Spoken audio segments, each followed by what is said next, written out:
High guys, ഞാൻ അപ്പിലും മനോഹരമായ എന്റെ നാടും നാട്ടുകാരും ചുറ്റുപാടും പരിസരവും ഒക്കെ കാണിച്ചുതരാം. ആദ്യം തന്നെ രാവിലെ 3 മണിക്ക് എണീച്ച് അങ്ങനെ പോയി പഴംപൊരി ഇടുന്ന സലാം ഖാന്റെ ചായക്കടയിൽ പോയാൽ കിട്ടും നല്ല ആവി പറക്കുന്ന ചൂട് പഴംപൊരിയും ചായയും. 3 മണിക്ക് തുറക്കുന്ന കടയായതുകൊണ്ട് എപ്പോഴേലേക്ക് നമ്മൾ പോക്കുള്ളൂ. കാര്യമായിട്ട് എന്തെങ്കിലും പരിപാടിയോ അല്ലെങ്കിൽ എവിടെയെങ്കിലും പോയി ലേറ്റ് ആയി വരുമ്പോഴോ എന്നിങ്ങനെയുള്ള സാഹചര്യങ്ങളിൽ ഇവിടെ കയറിയിട്ട് പഴംപൊരി കഴിക്കാണ്ട് പോയിട്ടേ ഇല്ല. പുലർച്ചെ കഴിക്കുന്നോണ്ട് പഴംപൊരിക്ക് ഒടുക്കത്തെ ടേസ്റ്റുമാണ്. അങ്ങനെ അവിടുന്ന് ചായയും പഴംപൊരിയും കുടിക്കലും കഴിക്കലൊക്കെ കഴിഞ്ഞാൽ രാവിലത്തെ കാൽപന്ത് കളിക്ക് വേണ്ടി തൊട്ടടുത്ത രാജ്യമായ പൂച്ചിറ ഗ്രൗണ്ടിക്ക് പോകും. നമ്മളെ നാട്ടില് ഗ്രൗണ്ട് ഇല്ലാണ്ടൊന്നല്ല, പക്ഷെ അവിടെ ആരും കളിക്കാനില്ല. എല്ലാരും അടിയന്മാരും ജോലിക്കാരും തിരക്ക് പിടിച്ച ടീംസ് ഒക്കെയാണ്. അപ്പൊ ഇവിടെ അതൊന്നും ഇല്ലാത്തവരാണെന്ന് വിചാരിക്കണ്ട. ഇവിടെ കളിക്കാൻ വരുന്ന പകുതി മുക്കാവര് റെയിൽവേക്കാരും ബിസിനസ്സുകാരും അങ്ങനെയൊക്കെയാണ്. അവർക്ക് രാവിലത്തെ കളി വരുന്ന നിർബന്ധമാണ്. അങ്ങനെ ബോട്ടും കെട്ടി ആണ്ടിലെ അമാവാസിക്ക് വരുന്ന ഞാനും ഇറങ്ങി. എപ്പോഴേലും വരുന്നതില്ല, അതുകൊണ്ട് നല്ല സ്ട്രെച്ച് ചെയ്തിട്ട് വേണം ഇറങ്ങാൻ. കാണുമ്പോ വലിയ ബ്രേക്ക് ഡാൻസ് പോലെ ഉണ്ടോ, പക്ഷെ കാര്യമായിട്ട് ചെയ്യണം. പിന്നെ ഇവിടുത്തെ കളിക്ക് ഒരു പ്രത്യേകത ഉണ്ട്. 6 മണിക്ക് കളി തുടങ്ങും പറഞ്ഞ 6:10 ആവുമ്പോ എല്ലാരും എത്തും. എന്നിട്ട് 10 മിനിറ്റ് ടീം ഇടാനും എന്നെ പോലുള്ള കണ്ടം പ്ലേയേഴ്സ് പോസ്റ്റ് നോക്കി അടിക്കുന്ന ബോൾ വലിയ നെല്ലിഞ്ചാക്കിന്റെ വ്യത്യാസത്തിൽ പോകുമ്പോ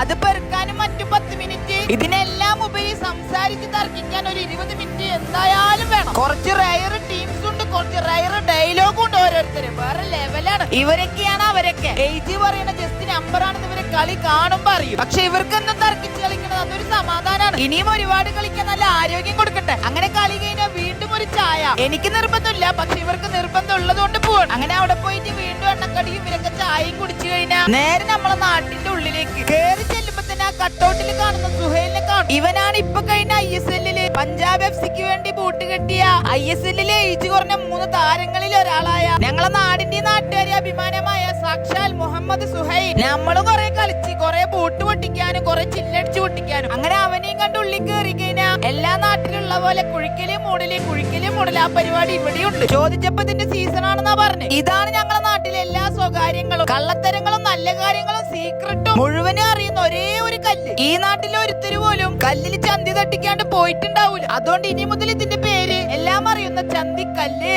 ഇനിയാണ് നിങ്ങൾ കാണാൻ പോണ കുറച്ച് റയർ ഐറ്റംസ്. ഗർഭിണിയായ വേലിയും കുരുപൊന്തിയ മതില് എല്ലാം കാണിച്ചത്. ഇതാണ് ഞാൻ പറഞ്ഞ ഗർഭിണിയായ വേലി. മനസ്സിലായിട്ടുണ്ടാവില്ലല്ലേ? ഇതാണ് മക്കളെ എവിടെയും ആരും കാണാത്ത മറ്റൊരു അത്ഭുതം. ഇലക്ട്രിക് പോസ്റ്റ് അടക്കം ആ വീട്ടുകാർക്ക് സ്വന്തം. ചിലപ്പോ അതൊക്കെ KSEBക്കാര് സമ്മതിച്ചതാണെങ്കിലോ എന്തായാലും ബുദ്ധിമുട്ടൊന്നുമില്ല. ഇതാണ് ഞാൻ പറഞ്ഞ കുരുപൊന്തിയ മതില്. ഇനിയിപ്പോ ഇതിൽ നമ്മളെ വണ്ടി തട്ടി പൊട്ടിയാലും പൈസ മതിലിന്റെ ഉടമസ്ഥർക്ക് കൊടുക്കണം. പിന്നെ എല്ലാ നാട്ടിലുള്ള പോലെ നമ്മളെ നാട്ടിലുണ്ട് ഒരു സൽസമൊക്കെ. കളി കഴിഞ്ഞാൽ കുളിക്കാൻ വേണ്ടി പച്ചപ്പ് മൂടിക്കെട്ടി എഴുത്തച്ഛന്റെ പാടത്തു കൂടെ പോണം. അമ്പലക്കുളത്തിൽ കുളിക്കാൻ പാടവും നാടും കൂട്ടിച്ചേർത്തൊരു പാട്ടുണ്ടാക്കിയത് കേൾപ്പിച്ചരാ. പാലക്കാടുകാരൻ കൂടുതലും കൂലിപ്പണിക്കാരാ.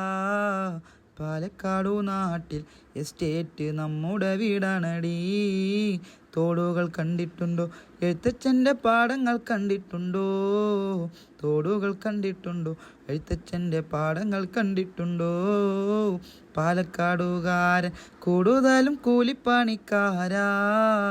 പാലക്കാടു നാട്ടിൽ എസ്റ്റേറ്റ് നമ്മുടെ വീടാണടി.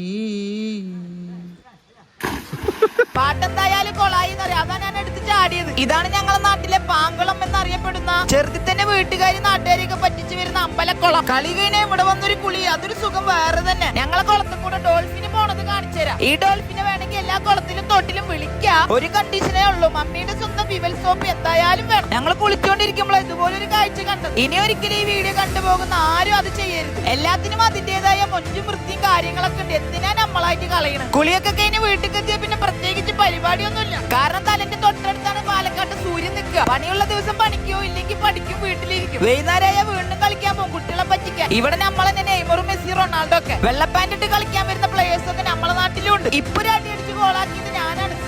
രാത്രി സാധാരണ എല്ലാരും വീട്ടിലല്ലേ കിടന്നുറങ്ങുക, പക്ഷെ നമ്മളൊന്ന് ഉറങ്ങാൻ മാത്രം വേണ്ടി വേറൊരു ഭാഗത്തേക്ക് പോവാണ്. കാണുന്നവർക്ക് ഇതൊക്കെ ഒരു പ്രാന്തായിട്ട് തോന്നും. ഇതിന്റെ ഫീൽ അങ്ങോട്ട് വേറെയാണ്. ബാദുഖാന്റെ നേതൃത്വത്തിലാണ് നമ്മളീ പോണത്. തൊട്ടടുത്തുള്ള ലീഡ് കോളേജത്തെ ഫാമിലേക്ക് എന്നത്തെ പോക്ക്. ഇവിടെ ആടുമാട് പശു കുസു കുതിര ഒട്ടകം എല്ലാം ഉണ്ട്. ഇവർക്കിടയിലുള്ള കവുങ്ങിന്റെ ഇടയിലെ ഈ കാണുന്ന മനോഹരമായ ഏറുമാടത്തിലാണ് ഇന്നത്തെ ഉറക്കം. സത്യം പറഞ്ഞ എല്ലാവർക്കും നല്ല പേടിയുണ്ട്. തൊട്ടടുത്തുള്ളത് ഫോറസ്റ്റ് കാടാണ്. ആനയും പുലിയൊക്കെ വന്നിട്ടുണ്ട് ഇവിടെ ഉള്ളവര് പറയുന്നത്. എന്തായാലും പേടിച്ചും വരച്ചും ഉറങ്ങി തീർത്ത് നേരം വിളിപ്പിച്ചു. ഇത്രയും റിസ്ക് എടുത്ത് ഉറങ്ങി ഞങ്ങൾക്ക് പ്രകൃതി തന്നത് നല്ല കിടിലും അൾട്രാ പ്രഭാതം. സത്യം പറയാലോ ശരിക്കും ആസ്വദിച്ചു, ഒന്നും പറയാനില്ല. പാലക്കാട്ടത്തെ ചൂടിന്റെ ശക്തി കാരണം വീട്ടിലിറങ്ങാൻ പറ്റാത്ത ബുദ്ധിമുട്ട് കൊണ്ടാണ് ഇവിടെ വരാനുള്ള പ്ലാൻ ഉണ്ടായത്. എന്തായാലും വന്നതും ഉപകാരം. വീഡിയോ കാണുന്ന നിങ്ങൾക്ക് ഇവിടെ വേണിച്ചാ വരാം. ഏർമാട് മാത്രമല്ല ടെന്റും റൂമും കാര്യങ്ങളും ഒക്കെ ഉണ്ട്. വന്നു കഴിഞ്ഞാൽ ഒരു ദിവസം കാണാനുള്ളതുണ്ട്. പല്ല് തേച്ചത് പഴയ മൂടില് മാങ്ങന്റെ തണ്ടും കൊണ്ടാണ്. അങ്ങനെ പായും വിരിപ്പും കാര്യങ്ങളൊക്കെ എടുത്ത് നേരെ പോയത് മലമ്പുഴ ഡാമിക്ക് നല്ല പെടക്കിന ഡാം മീൻ വാങ്ങിക്കാൻ. അങ്ങനെ അതും വാങ്ങി നേരെ വിട്ട് തിരിച്ച് നാട്ടിക്ക്. അപ്പൊ ഇതൊക്കെയാണ് എന്റെ നാടും നാട്ടുകാരും പരിസരവും കാര്യങ്ങളൊക്കെ. പിന്നെ ഒരു കാര്യം വിട്ടുപോയി, പാലക്കാട് ഒലിവക്കോട് ഭാഗത്ത് സ്ഥിതി ചെയ്യുന്ന എന്റെ നാട്ടിന്റെ പേരാണ് എസ്റ്റേറ്റ്. ഇതുപോലെ എന്റെ ഒരു വീക്കിലെ കാര്യങ്ങൾ മുഴുവനും വീഡിയോ എടുത്ത് എല്ലാ തിങ്കളാഴ്ചയും പോസ്റ്റ് ചെയ്യണമെന്ന് ഒരു പ്ലാൻ ഉണ്ട്. അപ്പൊ കാണുന്ന നിങ്ങളോട് ചോദിച്ച് ചെയ്യാ വിചാരിച്ചു. വേണമെങ്കിലും വേണ്ടെങ്കിലും കമന്റ് ബോക്സ് വഴി അറിയിക്കണം. വീഡിയോ ഇഷ്ടമായെങ്കിൽ സബ്സ്ക്രൈബ് ചെയ്യുക, ബെല്ലൈക്കൻ അടിച്ചു പൊട്ടിക്കുക, സപ്പോർട്ട് ചെയ്യുക. എന്നാ പിന്നെ ഞാൻ അങ്ങോട്ട്. അപ്പൊ സലാം.